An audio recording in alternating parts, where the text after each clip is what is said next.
2024 New NMAX 155 mga idol. Meron po tayong update para dito sa ating scooter na to. Well, ito na po ba yung inaantay nating update para dito sa ating bagong NMAX 155? Or ito lamang po ay minor? Ibig sabihin mga idol, baka price update lang or meron lang tayong bagong color at wala namang in-upgrade or in-update para sa ating mga specs and features. Again, re-request natin magkaroon to ng bagong full color TFT panel, mas magandang tignan, mas informative, or gawin nilang naked handlebar, di ba? So ito yung mga nakikita nating pwedeng magbago. At sana i-improve din nila yung kanyang suspension, Yung sa ibang bansa kasi yung ating rear suspension naka-sub tank yun, mas quality, mas maganda yung laro.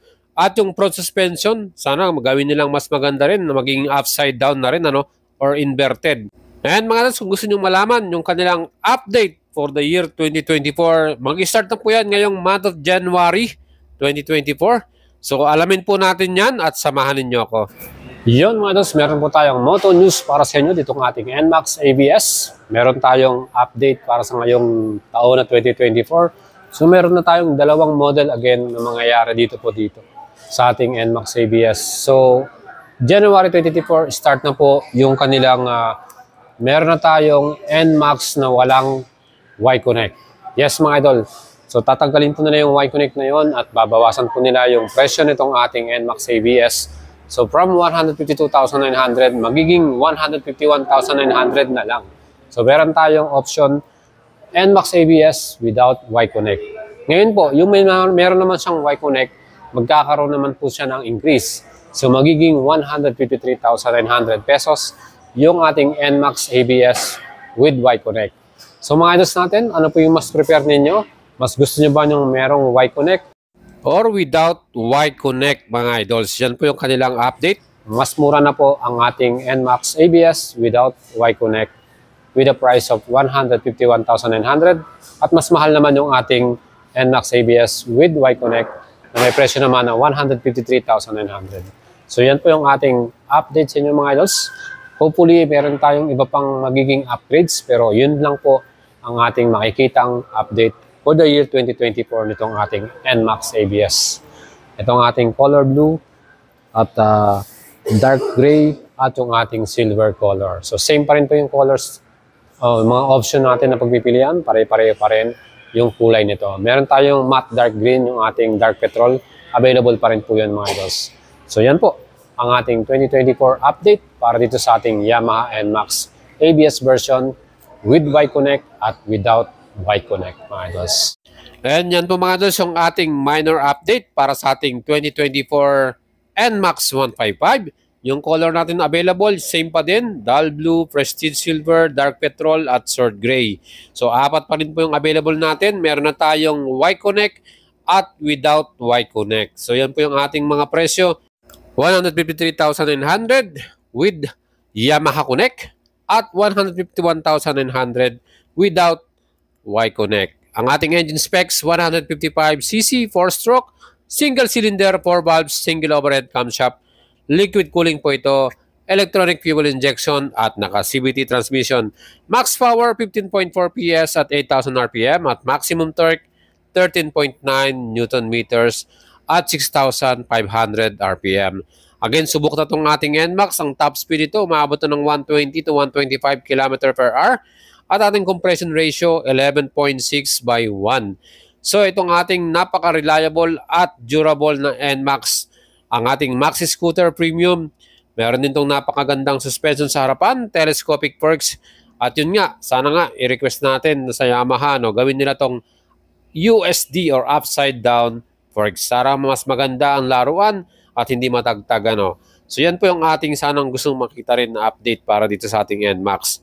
And hopefully, yan po ay marinig din ng Yamaha Motors. Well, itong ating NMAX 155 para sa ating rear suspension, yun ang ating dual shock absorber para sa likuran.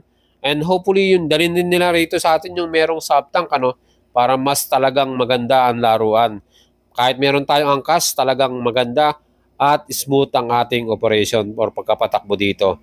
Kaya mga ito sa ating NMAX 155, pagdating naman sa stopping power, well confident ka rito dahil meron tayong single disc brake sa harapan at dyan po ay 230mm na sukat, single piston caliper at meron tayong equipped na ABS or anti-lock braking system. Kaya talagang super confident ka dahil maganda po na meron tayong anti-lock braking system. Mapiprevent niyan yung sudden lock up pag biglaan tayo nag-brake. Kaya mga ito sa likuran natin, same din yung ating disc brake, 230mm na sukat, 1 piston caliper din with anti-lock braking system.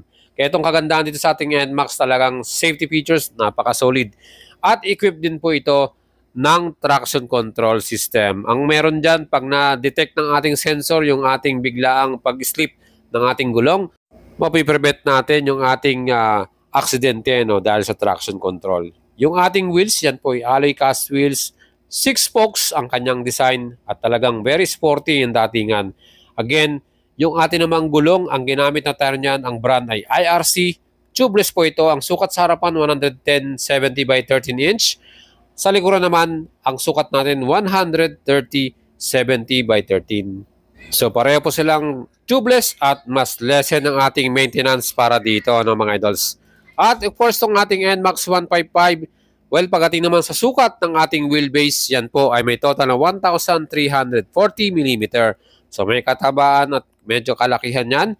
Well, para naman sa ating curb weight, yung ating total weight kasama na yung gas, yung ating oil, ang total naman yan ay 131 kilograms. So, lightweight na rin para dito sa ating NMAX. Ground clearance naman ay 125mm ang sukat. At syempre, pagdating naman sa ating upuan, mga idols, kita naman po ninyo, yan po talaga ay malaki at comfy din yan dahil makapal yung ating foam. Well, comfortable din ang ating passenger at tayong mga rider dito. Well, and the best dyan, meron din tayong napakalaking luggage compartment, 23.3 liters ang capacity. Sabi nga nila, kasya yung kanyang full face helmet or yung ating mga iba pang gamit na essential gaya ng riding jersey natin or yung mga coat, yung raincoat natin at iba pa.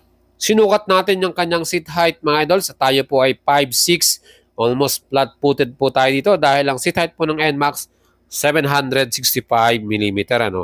Again, yan po ay perfect din para sa ating mga Filipino riders na may sukat na height 5'4", 5'5". Kayang-kaya niya pong i-ride itong ating NMAX na to. Talagang sulit at siguradong mag-enjoy ka. Malakas ang makina, komportable ka at maraming convenience na mga features ito. Kaya itong ating NMAX, mga idols, meron din tayong smart keyless, katabi niya ng bukasan ng ating fuel cap, 7.1 liters ang capacity ng ating gasolina at ang fuel consumption average 40 to 44 km per liter. Siyempre, depende sa rider yan kung paano kayo mag-drive at kung hindi kayo walwal, mas matipid. Well, itong ating smart key, andyan na rin ang bukasan ng ating upuan, ng ating fuel cap at siyempre kung daradala nyo yung susi nyo, hindi nyo kailangang pindutin, talagang may start nyo na kagad yung engine. Plus, meron din tayong side compartment. Sa left side, nandyan po yung ating socket charger. Bilan nyo po yan ng adapter. Pwede nyo lang i-charge yung ating smartphone dyan. Yun ang advantage nyan. Hindi na tayo malolobat at talagang kahit malayong puntahan natin, again, naka-open pa rin ang ating cellphone because of that. Siyempre, meron tayong left side na compartment at meron din tong cover or lid. So, perfect yan. Kahit umuulan, nandyan yung ating mga small things, hindi mababasa yan.